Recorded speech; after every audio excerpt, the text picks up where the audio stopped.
We bring a parallel all the way up to that previous all-time high and look at what we get. We get the high here, and then we had that base of consolidation, and look at what we kissed today. And so based on this tells me that at least we should go into what we would call a consolidation period or digestion period, which generally is a small pullback on gold as it kind of gets ready for its next move. So I still think there's upside on gold into next year and beyond, probably as high as $6,000 in this bull run. But you just have to be cognizant that charts very rarely go straight up. And if they do go straight up, they pull back harder. So here in gold's situation, gold's underlying strength remains supported by falling Treasury yields and cautious commentary from Federal Reserve Chair Jerome Powell. On Tuesday, Powell warned of two-sided risks facing the U.S. economy: rising inflation pressures versus softening labor market conditions, stating that there is no risk-free path.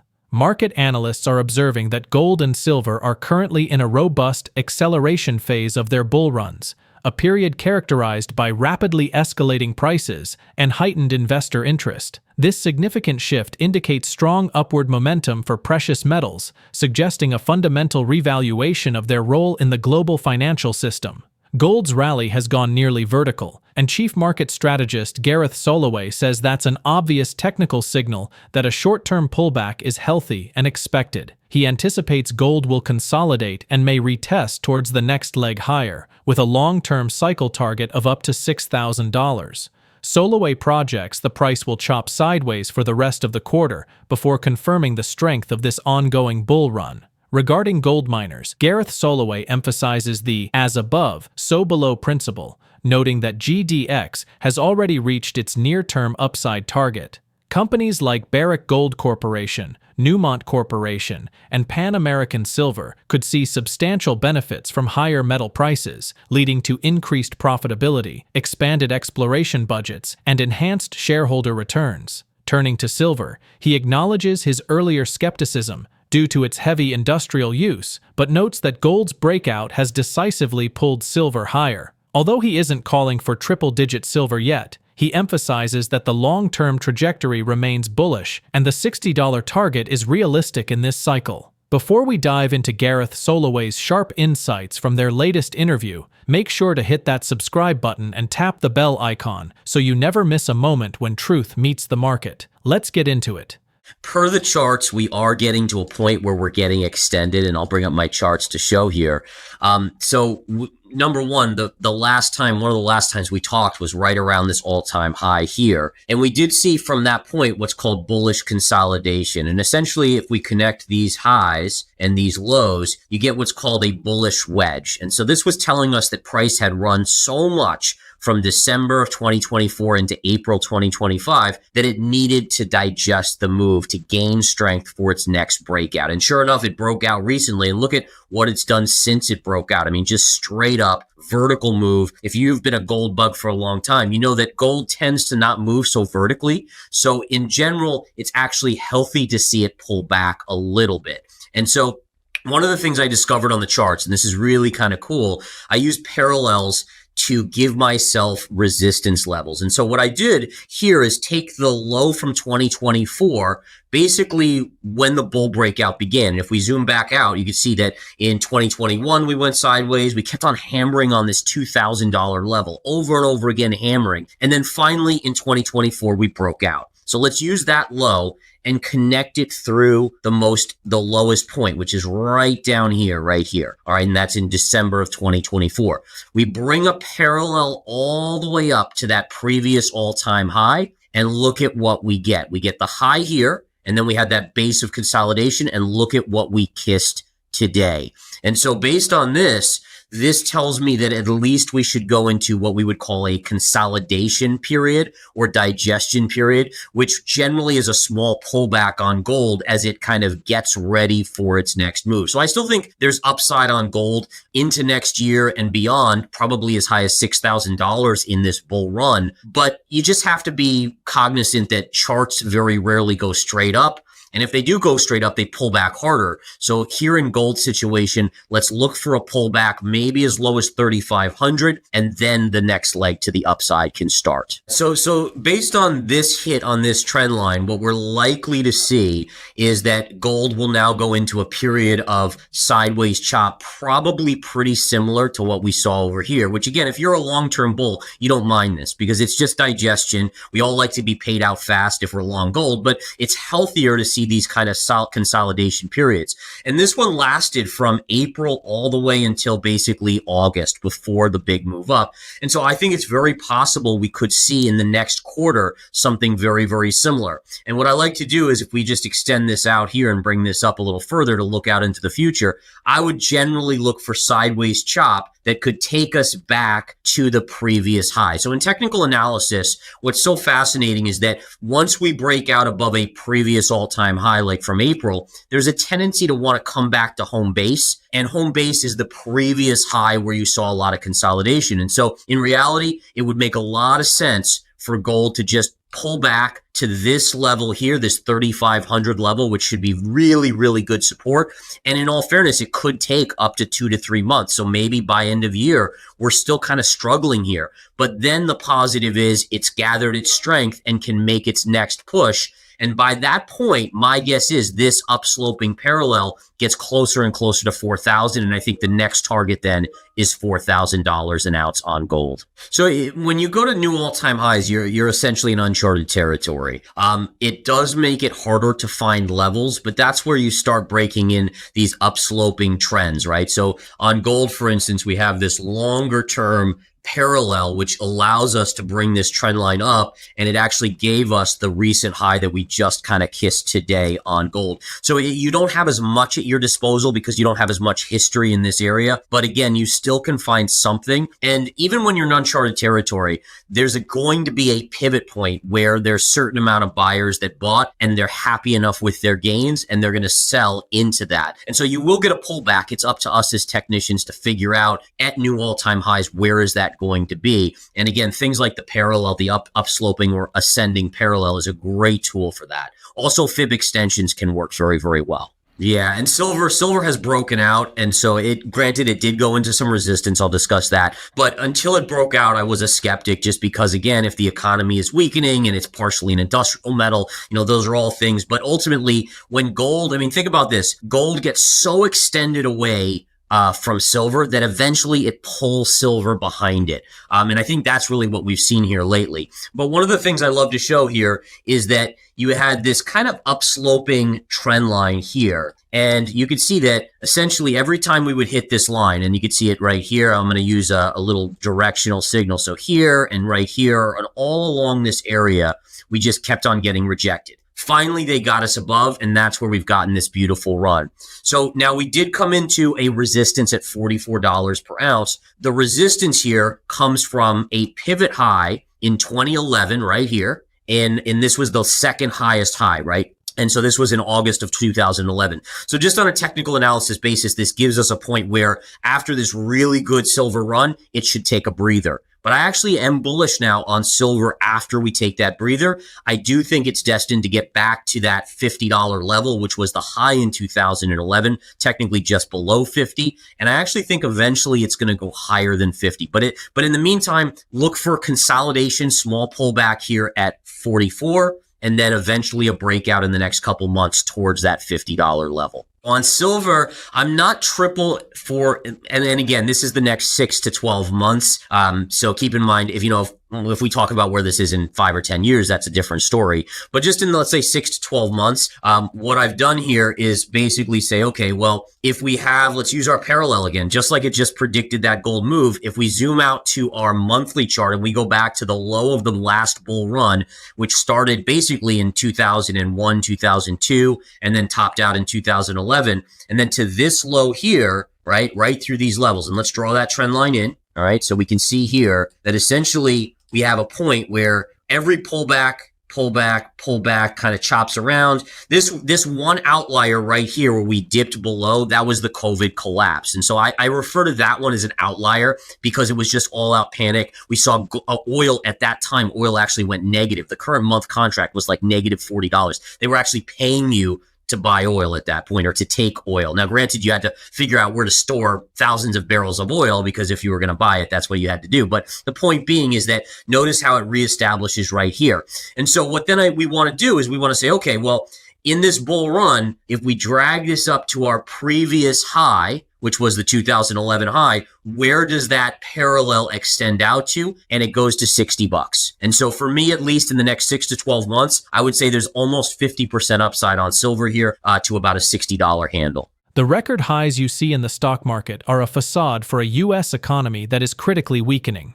Gareth Soloway warns that the middle class is being crushed by inflation, as evidenced by a surge in credit card delinquencies. This wealth divide, where the rich continue to spend as the markets soar, is unsustainable. He argues that once housing weakness and a stalled stock market finally catch up, they will trigger a broader, brutal slowdown.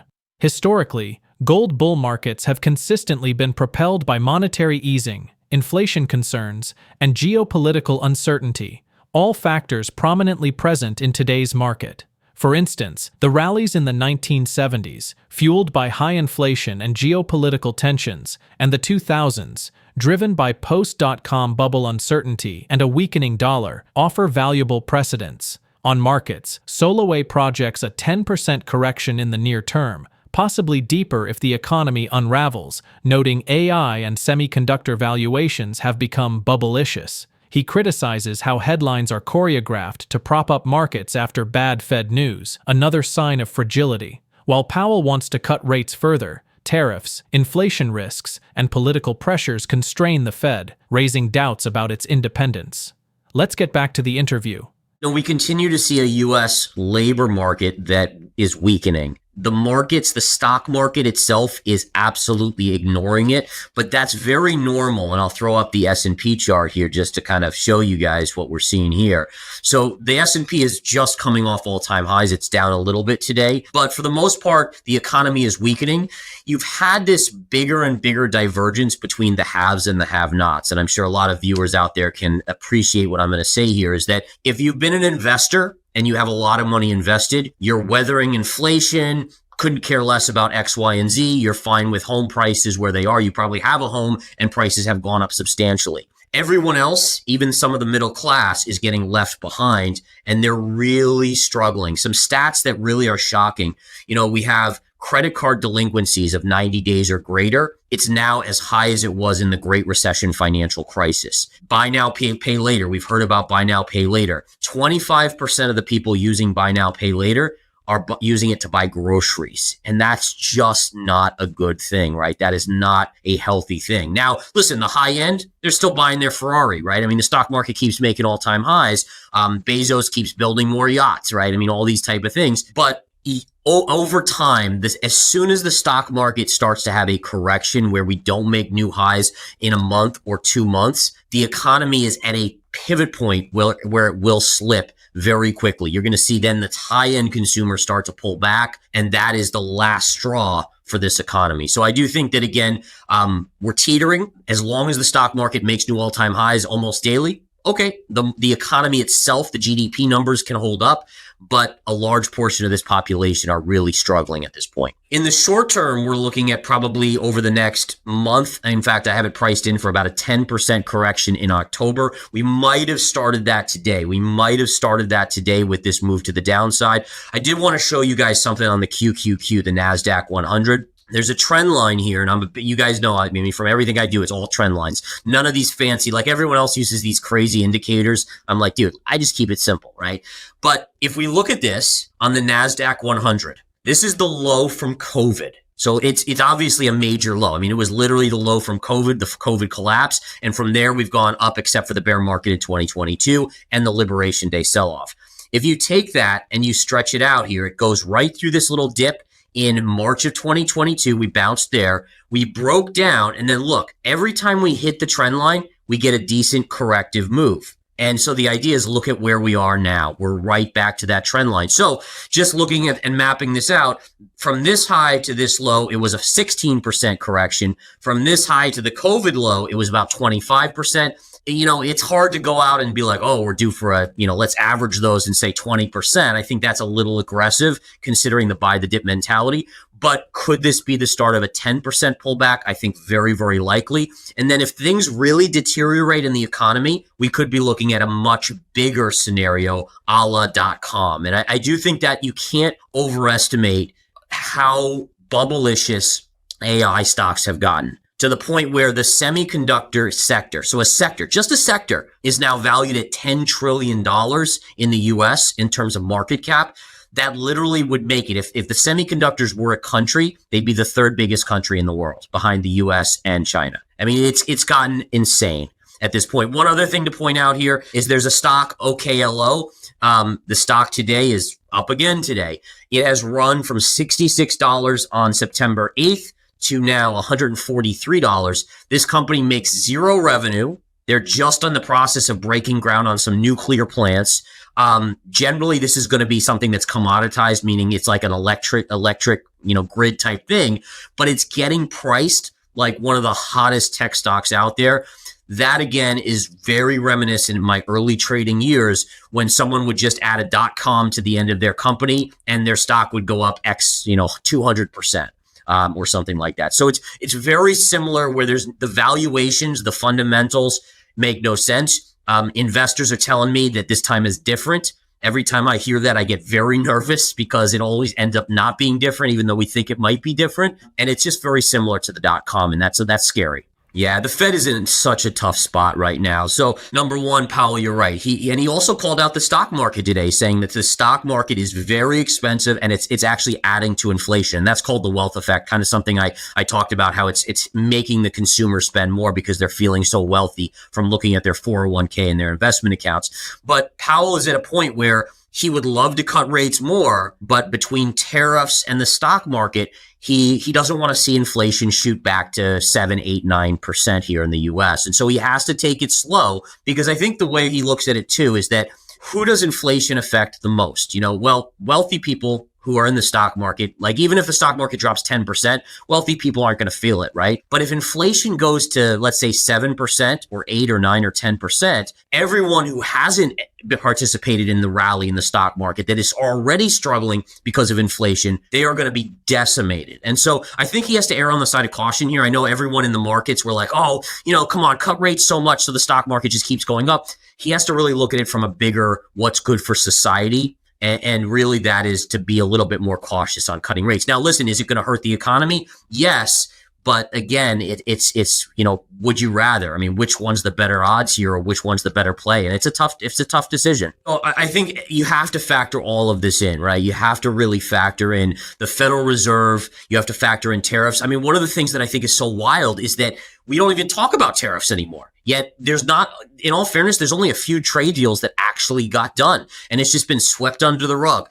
You have these, hawkish Powell swept under the rug. The markets are now focused on, and this is so weird to see, but we've seen how headlines are now choreographed to come out after potential bad news. So just to give you a sense of this, last week, we had the Federal Reserve announcing a 25 basis point cut. The person that President Trump put on the Fed chair or the Fed governor, he voted for 50 basis points and 5 more cuts the remainder of the year. Now, obviously, they didn't do that, but Jerome Powell's press conference was very hawkish. The stock market started to sell off. We were down about 1% mid-afternoon after the comments. And then late in the day, we rallied up. And then the next morning, miraculously, NVIDIA announced that they were investing $5 billion in Intel. And the stock market was like, oh, we don't even remember what Jerome Powell said. This is great news, right? And so these type of things are starting to happen just to keep the markets propped up. Now, it's great in the short term. The problem is if it's a hot air situation, that's eventually gonna collapse. And the other thing just mentioned, just yesterday, we heard that NVIDIA was gonna basically invest up to $100 billion in OpenAI. Me and the traders in the office, we were just kind of like joking, like, okay, so what did he really say here? So the market took it like $100 billion is going into OpenAI, but they said up to. So it could be $1, it could be $100, it could be $1 million, it could be 10 million, but there's no guarantees that they're going to do it. But the stock market took it like, oh, this is a done deal. And we went up, up, and away. And those are major signs of a bubble in the market where investors will just ignore the fine print essentially and just see a move up to the upside and just buy no matter what. If gold and silver prices continue to show acceleration on the upside, this would be one clue that both metals may be in their final climactic stages of their major bull market moves. In a recent analysis, the bank noted that the precious metal could reach $5,000 an ounce if privately invested money in the U.S. Treasury market shifted just 1% to gold. Are gold and silver simply reflecting short-term market turbulence, or are they signaling the dawn of a deeper monetary shift that will redefine the global financial order? Drop your thoughts in the comment section below. If you find this video informative, don't forget to support our channel and turn on notifications to stay informed about our latest videos. See you in the following video.